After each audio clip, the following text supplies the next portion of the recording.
Welcome to Double Primer, episode 43. I'm Sean, and this week I'm joined by a frequent friend of the show, Syl Turner. We're going to be talking about a couple of incredibly influential institutions in comedy that began around 2002 when Syl and I were just graduating high school. The Lonely Island is now a household name, because their digital shorts on Saturday Night Live have gathered thousands of millions of views. The real-life names of the comedy performers are Andy Samberg, Akiva Schaffer, and Jorma Taccone. On December 17, 2005, Schaeffer directed his fellow members along with Chris Parnell, who also helped write the script, for their hit Lazy Sunday. Earlier that same year, from October to April, the guys had already had online success with their OC hit called The Boo on Channel 101. Channel 101 was a self-publishing comedy festival that allowed up-and-comers to create, screen, and continue their own miniature television shows that were shared online. This thing you introduced me to called Channel 101 in LA, which was a film festival that aired online, like in a pre-YouTube era, or just pre-YouTube era, where they had like performers come and show their 5-minute movies essentially, and then they get voted back by that live audience or canceled, and then people like us would watch the whatever happened on their website. So like, do you remember like how you found that and like what you think of it then in retrospect? Oh man, yeah, I hadn't thought about this in a while, but yeah, so this is another one of those influential areas too. So I actually first got to them through The Lonely Island, because I saw The Lonely Island stuff on their website, through their website, and then they did these videos for Channel 101 that was like a TRL or like a music countdown thing, and it was really funny because it was just like, it was produced just like those music video things, like, hey, we're counting it down, this is number 5 with this, and it was always this like softcore porn. Like, it was the same clip from like a softcore porn that they put with the music. It was really stupid, but it was really funny. Anyway, they had posted that they had done that, I guess, and that's how I got to Channel 101. And then later they did that for 2 episodes, and then the other one of those was like a behind the music of the people in Teen Witch or something. I don't know. The people rapping in Teen Witch. But yeah, so then, and then they did The Boo. That was another great one. The Boo. Yeah. But they had other stuff on Channel 101. There was House of Cosby's. Right. The cartoon with all the... Right, the precursor to Rick and Morty now. Yeah, well, he was... Okay, so Dan Harmon started Channel 101 with Rob Schraub. The other guy. Schraub, yeah. So, like, and Dan Harmon was friends with, like, Jack Black, so Jack Black had he was a computer man. Yeah, it was called Computer Man, yeah. But it was really funny, and, like, I remember... just like, so the episodes of the show that you'd make would be 5 minutes, and you couldn't go over 5 minutes. And, but people made like some pretty interesting things. Like, I remember laser fart was one. That was a big deal. Laser fart. There was time belt. Yeah. I'm trying to remember. There was the Yacht Rock ones where those guys... Yeah, that was where Yacht Rock came. Like, that was... They invented... They invented that term. Right? Yeah.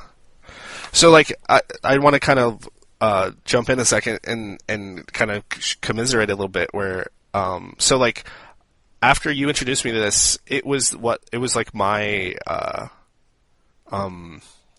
what Elvis was to other people, like our parents' generation, like Channel 101 was my Graceland.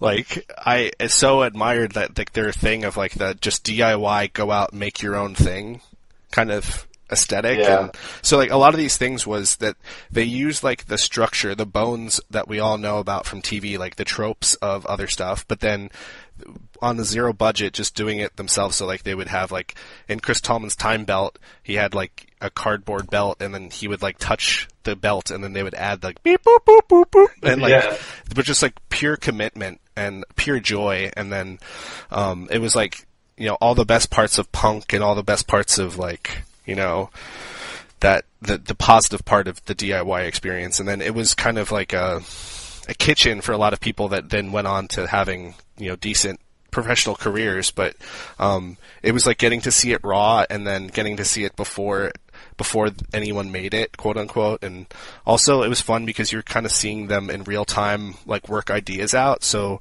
like Dan Harmon loves to write monologues, and Justin Roiland loved to make like gross, dirty cartoons, and then like you put those together, and like they kind of assist with like the best and worst parts of each other.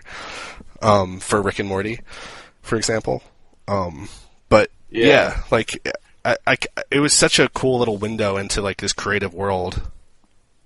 You know, it's funny, that aesthetic, I still, is like, that's like, that's I my always jam. want to make, yeah, that's my jam. That's how I love all that. Like, I love trying to make something look as good as I can, but I know it's not perfect, and I know that's as good as I can do, and then we run with that. And that's like, I love that kind of stuff. And I didn't even think about how much of that was going on in here, but that was so much of this. Like, there was that one with the, it was one of Rob Schrap's, he had a character. Twigger's Holiday, probably? That one. That one. Because that one was like, had all this crazy, like, kind of stop motion and overlays, and it was really cool looking, but it was also cheap looking, but also cool looking. I didn't even think about how that is, like, there was, and it was a big part of it is like the do-it-yourselfness of it is like so cool. I don't know. That's interesting. And a lot of these people did go on to just do other things. Right. And like, so you kind of like did a Tarantino by starting with the best punchline first, which was that The Lonely Island was your entry point. And then also like at Channel 101's kind of like peak, they were, had their, pilot for Fox, which was eventually not picked up, but then they ended up, which was Awesome Town, but then off the strength of that, they got hired to SNL, and they were essentially doing, like, that was a huge paradigm shift, because they were basically doing, like, Channel 101 style, like, length videos on their own as digital shorts, which, like, they invented a thing called digital shorts that, like, up to that point, Saturday Night Live was very anti, like, pre-canned segments, right? I know. Like, thinking back at that, I hadn't thought about that era, but like, cause I've been following those Lonely Island guys for so long, and I think all the stuff they do is so great. Like, they're just like perfect for me. And, that was a big deal I remember, when the Boo was popular, and like, there was a part where they just couldn't, they didn't do an episode, and they made a whole episode about how they didn't do an episode, and they had a song, and then they got picked up for another episode. So they had other people doing the other episodes, and they were just like terrible. They were trying to get it canceled, and it didn't get canceled. But I remember reading on like the forums, people are like, oh, well, those Lonely Island guys are really busy with some stuff. And everyone's like, from what I hear, those guys are pretty legit. And everyone's like, yeah, those guys aren't going to be around here for much longer. Like, that was like the talk there. Probably about a year or so before the SNL thing happened. Well, like, the funny thing was that, like, Sarah Chalke was was a get, right? Like, she was there, Jack Black, that she was like this, like a real TV star like Roseanne in Scrubs, right? Yeah. And then, like, she would have to film something for Scrubs, and then they would have to use like a puppet for her character. Yeah. And yeah, they had that puppet. right. So like it was very cool to see like the Lonely Island once again honing their craft. Not that they needed Channel 101, they had their own website too, but like the live audience I'm sure was helpful, and part of the thing was that it's not just that it was cheap, right? Like part of it was that it was so exactly right. Like the boo, for example, that it was like pitch perfect, like perfect. Yeah. that it's like the joke isn't just the punchlines. It's like the whole aesthetic of like how the camera's held, where it's held, the timing of editing, and the same thing with the TRL thing. That it's like it's like so authentically of that moment. It wasn't like you have a performer and then it's like whatever the camera guy captures. It's like they're all kind of directors, all performers, and like they would get like the aesthetic of the thing they're parodying very well. Yeah. No, that's always been their strong suit, is that they understand like the mediums that they're like parodying, but they're also existing in it. Like they're not outside of the area. So like that's why I think their music always works, is like they're doing these songs that match whatever they're trying to do, but it's like the content of it is what ends up being funny or whatever it is. Like I think like Jack Sparrow, that song is like, I remember when I first heard it, I was like, this might be the most perfectly executed comedy song ever. Like everything about it, of like all the layers and how it all comes together. It's like, it's mathematically correct. Sure. Yeah. Comedy. Like, right. I don't know how they managed to pull it off, but it's like, I'm like, this is the essence of like, you can't get more perfect for what they just did. Right. And partially the thing is that it's like that they don't bother to wink at the audience. So like in the first part, when it's supposed to be like a badass guy in a nightclub, it's shot like a real like music video that would air on MTV.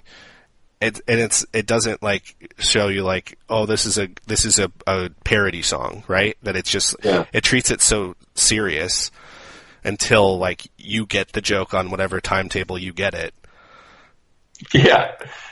Yeah, exactly. And so like the best little microcosm of that was how the Lonely Island came out with On a Boat with T-Pain at like almost the same time as Will Ferrell and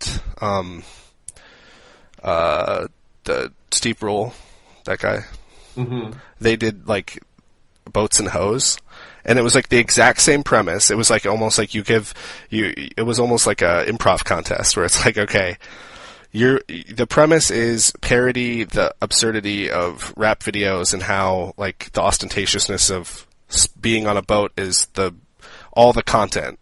And then they both did it, but like the Lonely Islands won a Grammy for being an actual song, and the Will Ferrell one was just like, a goofy skit your dad would do at a high school. I don't even know that one. Oh, you gotta look it up. It's so like cringy. I mean, they're doing their best, but it's like, they're just in different leagues. Like, it's just like, it doesn't matter how good you were in high school, like Michael Jordan can still dunk at you at however old he is. Like, they're just like in a different strata. That's so crazy. I gotta check that out. That sounds cringy. You never heard about that? Because was it Boats and Hoes? Yeah, because like part of the thing at first was that like you would hear rumors that it's like, oh, the Lonely Island ripped off Boats and Hoes, but it was like, you can't rip something off and do it 1,000 times better.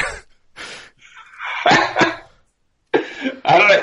Was this for Step Brothers or something? Yeah, it was like a kind of viral video, like to like get you ready for Step Brothers, essentially. Man, that's terrible. Yeah, I don't even remember that at all. And I don't even think that it was like a misstep. Like they were doing their best. It just like, imagine being the guy that invented like the phone a month after Thomas Edison did. It's like, good game that you were trying, but someone got to market first, kind of. Yeah, this week. Good. You sent it to me. Great. Can't wait to watch this. What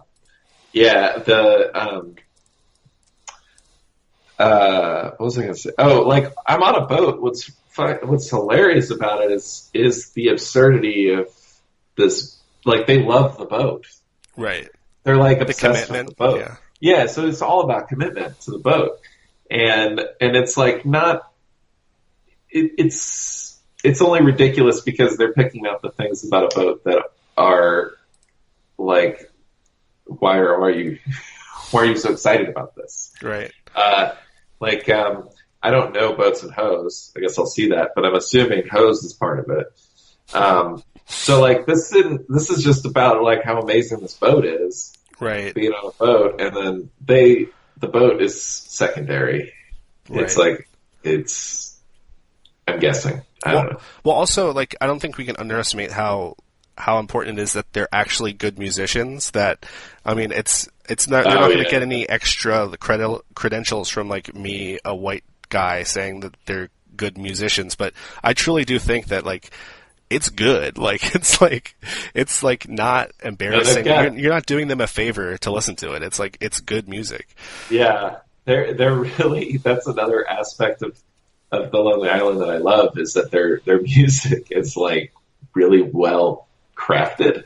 Right. So like it comes together as good, because of how obsessed they are with being correct for what they're parodying, like, and being inside of that style. I mean, they're not knocking the style that they're parodying. They are inside of it. Like that pop star, Never Stopping. Yeah. Like, I don't know, like Justin Bieber, I guess, is kind of what they're trying to go after, what they're trying to, or talk about, but I didn't see it as that. I just saw it as just like a popular, because I don't know, I think it was maybe marketed like it was a Justin Bieber kind of guy. It was like a little like Bieber, a little Macklemore, a little just pop music in general. Yeah, so it was just kind of like the way it was done. I'm like, okay, he's got his bros that they came together, and then this is his. But I don't know, and like that they're influential artists to other artists was really awesome too. But yeah, like some of those songs are just hilarious. Like that one that's me like you Bin Laden. Yeah, it still like brings a smile to my face every time when he gets to the part where it's like, but he wasn't in a cave. Like, so good. It is. That is so funny. Like, yeah, they're just so good at that. At that stuff, and I just always love. I just love seeing their work, and it's like, I don't know, even to seeing them, like Akiva directed episodes of that. I Think You Should Leave Now. Right. That show is like so funny, and when I was reading like an interview with the guy that's in it, Tim Robinson, yeah. That guy, he was talking about how, like, him and Akiva, I guess they knew each other from SNL. So, he said that they worked together, and he was like, just Akiva's got these great, like, comedic instincts that we just run with, and we can do it. And it's like, I love that show because it was always subverting whatever I was expecting. It was like doing completely different things that I love. There were things that I'm like, man, that is like a sketch I would have written. That motorcycle one is like, the motorcycle one is one of my favorites because I'm like, that's like some crap I would have written. Well, also that it's like, you can't figure it out because by the time in another sketch you would have figured it out. It's like, oh, this guy is a weirdo. It's like they flip who's responsible, or like the world of the sketch decides that, like, no, this guy who's like eating diarrhea is the hero of the sketch, and everyone else is the insane person. Like, yeah, that's what's so like special about it. Oh, there's so many of those sketches are just people who don't want to admit they made a mistake. Right. I thought that show was great. So yeah, it's like great to see that everybody, the Lonely Island people, all doing their own stuff. Like they're doing their own stuff, but when they still come together and they do stuff, and I don't know. It's just like maybe this is just being at this age where like we saw people who were around our age doing stuff, and then we see them doing bigger stuff. Maybe that's just the way it is. I don't know. Well, also, it's like, I think of it the way, like, I explain it to other people as, I didn't have, like, Nirvana to be my thing. Like, it wasn't, I wasn't able to, like, find bands and be like, oh, I recognize they were good before they were cool. I have that more for, like, comedy. Like, that I track, like, if I see a performer, like, I saw Tim Robinson on Saturday Night Live, and he wasn't getting any airtime, but, like, I looked up his stuff, and I was already a fan by the time he had his Characters show on Netflix. And then, by the time he hooked back up with Akiva, who obviously I was a fan of before, like, it was just like, yeah, I always knew he was gonna break through, like, you know what I mean? Like, he was, they are our version of, like, you know, hearing the Stones at CBGB before, like, their hit album, you know, like, that's what the way I interpreted it. That's interesting. I like that. I mean, I feel the same way as you, though, because, like, music was not something I was super into growing up, and but I was into, like, comedy, and I was into, like, I don't know. I would follow a lot of these people. Like, I feel like I've seen these people become, like, hugely successful. Right. Like, so it's like, for instance, you might enjoy this anecdote where Channel 101 got so popular that it inspired Channel 102 in New York. And it was a pale comparison because, like, I think there was too much competition already, like pulling talent. But there was a skit called Mr. Glasses, which was a parody of, like, avant-garde black and white films, and Ellie Kemper was in one of them. And so by the time she debuted on The Office, she was, like, kind of like the replacement Pam. Like, she was the secretary. And I remember, like, my classmates in college being like, man, she sucks. And I was like, she's going to be a bigger star than any of them. Like, watch me, or watch her, like, mark my words. And then, like, of course, she found her footing, and she did, like, the Kimmy Schmidt, which is hilarious. Yeah. But, yeah, so it's fun to find these people and, like, kind of, like, be this, like, rooting for them. Yeah. I remember when she started on The Office, I knew her from the Derek comedy. Yeah, there was a College Humor video of her that was like, she was like, oh, you have here, let me get you a blowjob. It's so dry. Right. It was so funny, and so I was like, oh, it's that blowjob girl. Right. And then she's like completely like outgrown that. Like, but there's still like a kernel, right? That, like, the premise of that character is that it's like she's naively trying to help, even if she doesn't quite know what she's doing. So, like, there's a lot of common. Schmidt. Yeah, it's like if Kimmy Schmidt was giving a blowjob, that's how she would do it, right? It's like a lot of comedy DNA is overlapping, I think. Yeah. I mean, some people are just really good at playing certain characters too. Like, there's kind of an innocence to her characters. Right. So, like, she's good at that, and she's really good at portraying that for us to enjoy.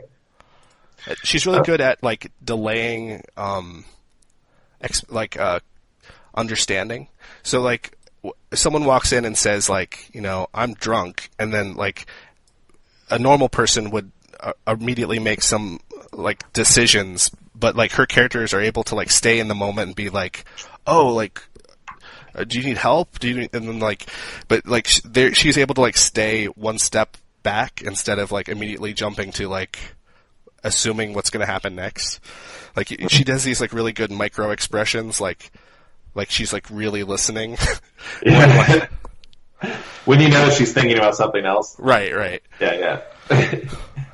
But, yeah, and the other thing about, in general, I think The Lonely Island, if I could geek out about it, is the fact that, like, they had the appropriate level of disdain for their audience. So, like, when they were peaking with, like, Dick in a Box and stuff, so easy for them to just go back to the same kind of well, and they would have had millions of views and millions of downloads. But they did stuff like Space Olympics. Do you remember that?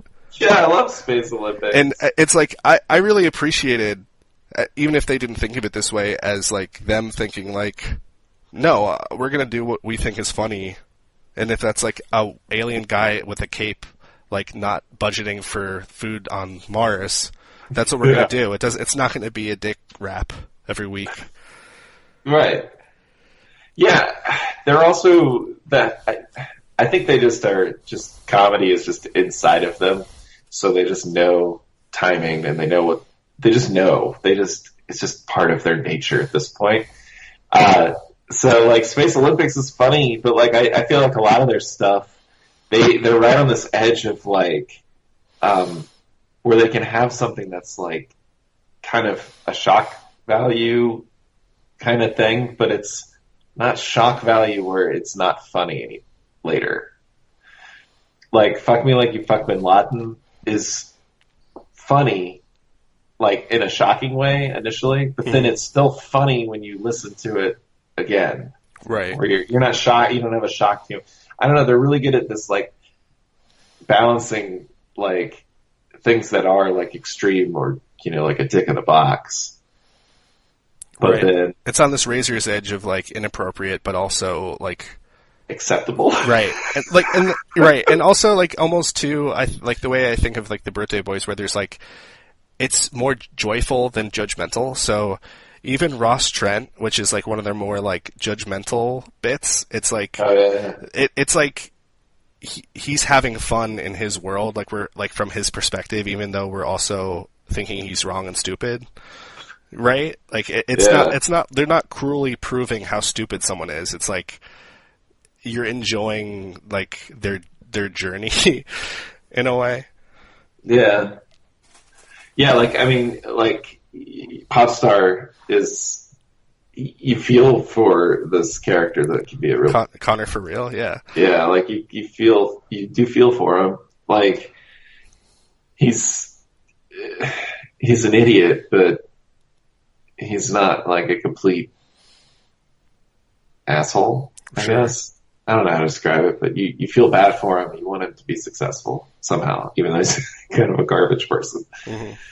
But he's not really a garbage person. I don't know. I think that's how it's like these characters that they'll do are still sympathetic. Mm-hmm. I don't know. Totally.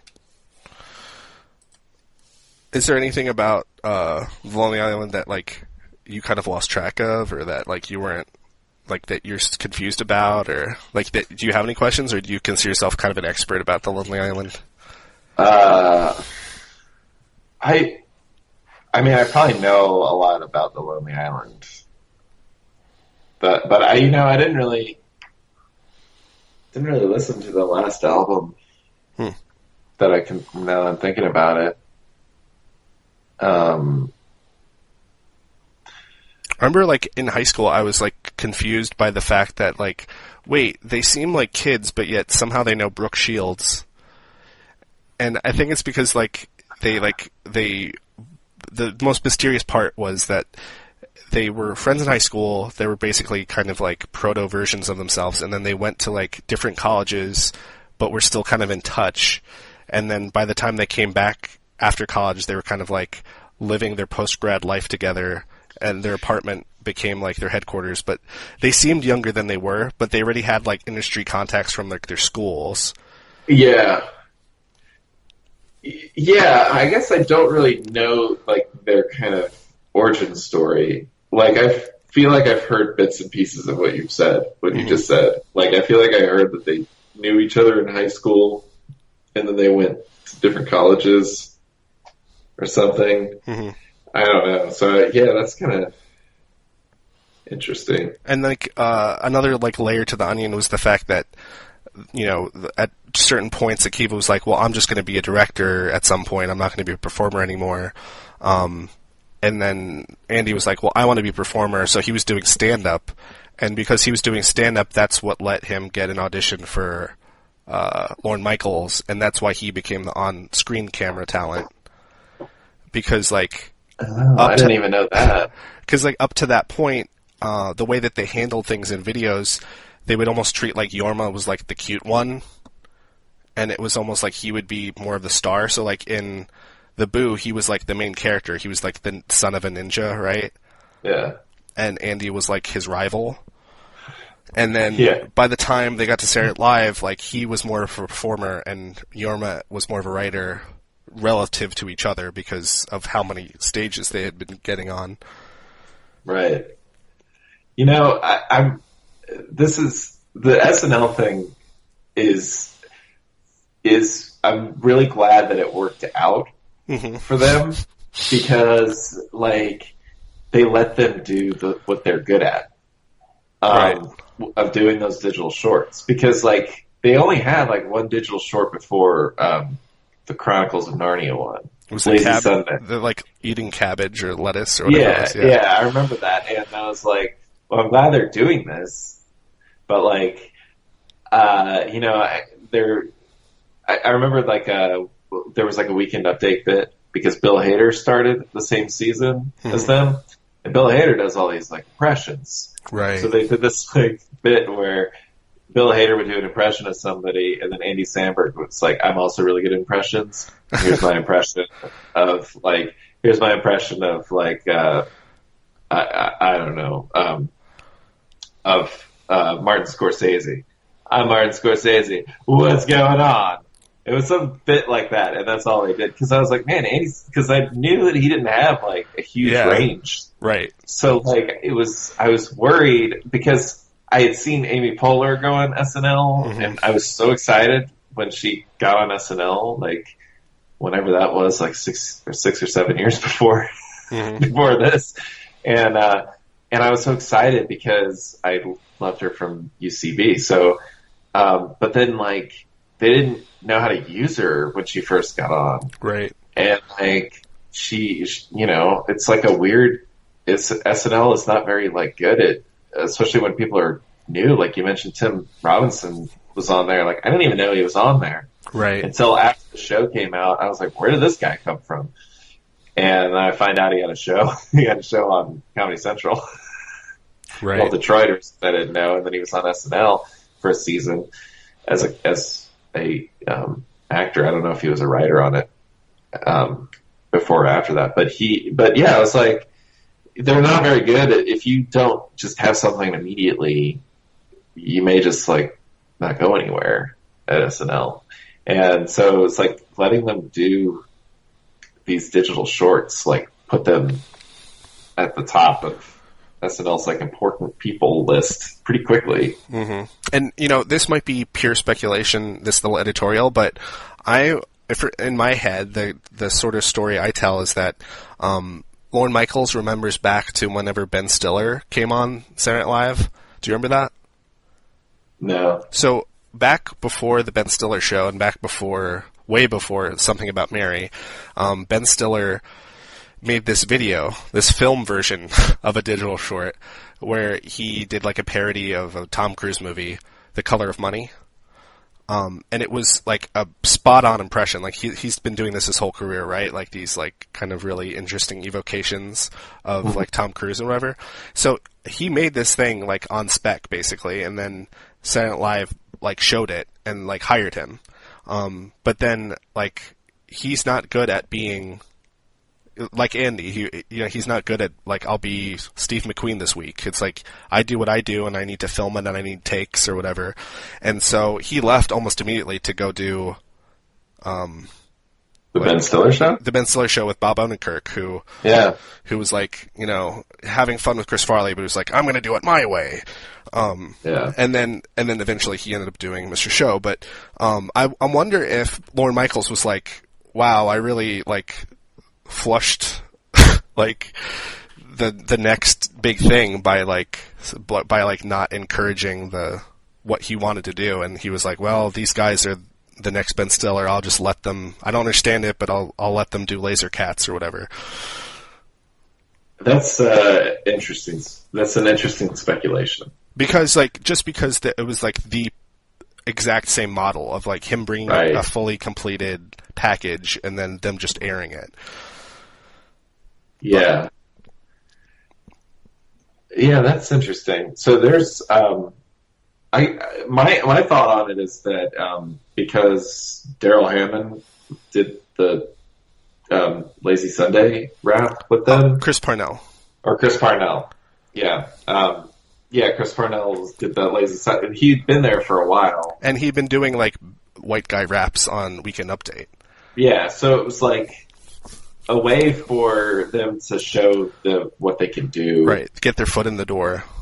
Yeah, and I know they had that one before with eating cabbage that didn't make any sense. But, like, whatever, they're finding their footing. Well, that was one where they were doing that thing of, like, they were capturing the way those commercials looked. Like, it was like ad council for cabbage, the way there was, like, milk commercials and stuff. But, sorry, like, that Chris Parnell, like, was doing raps, and then they're like, yeah, so we could do this rap. And it made sense. And I think, like, I mean, I feel like that almost didn't even make it on air. Yeah. Which is probably what they say about every popular sketch at SNL, because they throw away things the day of all the time. Right. So, part of that's honest, like, that they tried and dress and it, like, gets crickets. Yeah. But, interestingly, like, the Chris Parnell raps are pretty, analogous to, like, Boats and Hoes, where it's like, you know, the joke is that Chris Parnell is, like, this nerdy white guy, like, trying to rap like a gangster rapper, and it's inherently, it's like, you know, rapping Granny. It's like, it's just this, this, like, ironically, like, comedic gesture. And then he was, like, the, you know, just enough of a comfort zone where it's like, yeah, it's just like that thing Chris Parnell does, and then, like, they took it to another level, and then, unfortunately for Chris Parnell, like, they left him in the dust. Like, he couldn't keep up. Right. But I mean, I don't think of them as, like, using him on that. I think, like, I don't necessarily think that at all. I think that they just, like, it was the way that made it possible to do that. Sure. And then they were able to follow it up with other songs. Like, I love their songs before they were on SNL. Their raps were, like, so funny. The Lonely Islands songs. So, like, them getting to do their songs and then becoming, like, known for their music is really interesting too. Because I think of them as more than, like, the music is just one aspect of the total package. Right. Well, actually, I don't know if I made this confession before, but do you remember the Party Andersons? Vaguely. So, like, So, like, back when they were hosting their own videos on their own website, they had, like, a little link that was like, here's our friends, the Party Andersons. We met them at a party, and, like, they're really good. Check out their MySpace page or whatever. And, like, that was just, like, the texture of the web back then. Like, that it's like, you know, like, you had Watch Your Step and you might link to your dad's Antique Mall or something. It was like, that's just something people did, right? But it was like another joke. Like, the Party Andersons were a fake group within their own website that, like a hardcore band. And it was good enough. Like, it passed that I was like, I clicked it and I was like, oh yeah, it's pretty good, and it's not for me. Like, not realizing that it was them. Oh, that's funny. Do you remember that now that I say it? Yeah, but I don't necessarily remember all that. Right. Like, the name, the Party Andersons, and then the link that says, like, maybe I remember that. Maybe I had the same thing that you went through. Sure. But I don't remember. I don't even remember it being another joke. Back then they had, like, a fourth musketeer, like the fifth Beatle was or Ches or something, Ches Tatum. This, like, Asian guy that, like, one of them went to school with, and he was inevitably, like, whenever the three of them were in a shot, he was the camera guy, and he was like kind of like the tag along. And he had, like, a thing called Ches Chat, where, like, he was, like, in a bathtub, and then he would, like, be reporting on the quote-unquote news about the boys, but it was, like, he was probably just, like, their webmaster, like, it was probably, like, Ashley, basically. Right, yeah. I remember Ches Chat. This is a deep cut. I know. And, like, it's funny, in Hot Rod, he's in it doing the same bit that he did for a video. Right. He would just, like, lean and thrust his pelvis. Mm-hmm. And, like, they were like, let's just throw that in a Hot Rod, too.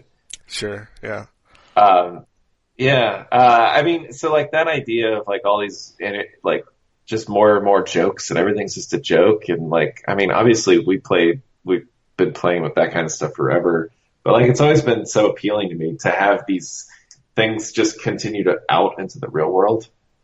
I always just love that stuff. I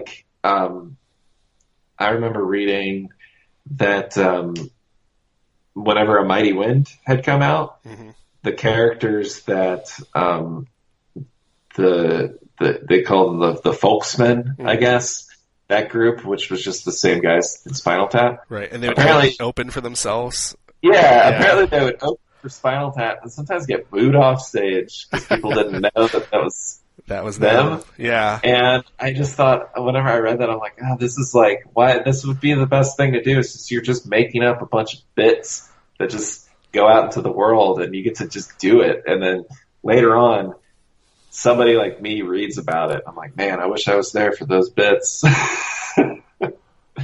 Right. Man, I wish I was for those bits. Well, I'm glad you brought that up because, like, I think that is the precursor to The Lonely Island was Spinal Tap. Definitely. And the Christopher Guest kind of like whole model of filming, and you have like a concept, but you don't necessarily, there's like a little improv in it. And the part of the joke was that they got real like documentary filmmakers to film it, so it felt real. Yeah. I love Spinal Tap's one of my absolute favorites. Like, that's one of those movies that is a big part of, that also like really influenced like what I find funny and what I like strive towards. Right. And it's just like, and it's commitment. It's like just committing to this ridiculous thing. Like, their songs are good. Right. Like, the genre they're parodying, they're just making ridiculous songs within that genre. They're not saying this genre is terrible. But they're also kind of like poking fun at it. Like, I don't know, stuff like Stonehenge is hilarious. Mm-hmm. Like, try to make a fantasy song, and it's like nobody knows who they were or what they were doing. Like, there's no winking at the audience or anything. They're dead serious when they're saying it, and it's like, that's why that's so funny. That's why Airplane is so funny. That's why South Park is so funny. Like, they play their shit serious in a ridiculous, but it's ridiculous to us, but they're so into it that you're drawn into it with them. And I love it. Totally. And I think part of what makes you good is that, you know, they have this thing where it's like, if you haven't picked up guitar by the time you're 16, like, you ain't gonna make it, right? That it's like, you had to have been playing it since you were a kid because it's gonna like be in your bones, so that by the time you like have something to say, you'll know how to do it. And I think like with Rob Reiner, that was like the director of that, like, he grew up as like a sitcom actor, like Ron Howard, like that, like he had all these bones from having like gone through the school of seeing how other people direct. So by the time that he got to direct something, he had like this huge backlog of experiences. And same thing with The Lonely Island, that it's like they were just making shows for themselves as kids, like, even if they didn't know it, if anyone would ever see it. And like they just kept making shows and making shows and making shows until like they were actually making shows, and they had like the experience of someone who was like a veteran. You just heard a conversation between Sean Mills and Phil Turner about Channel 101 and The Lonely Island. You can check out the show notes for episode 43 on doubleprimer.com.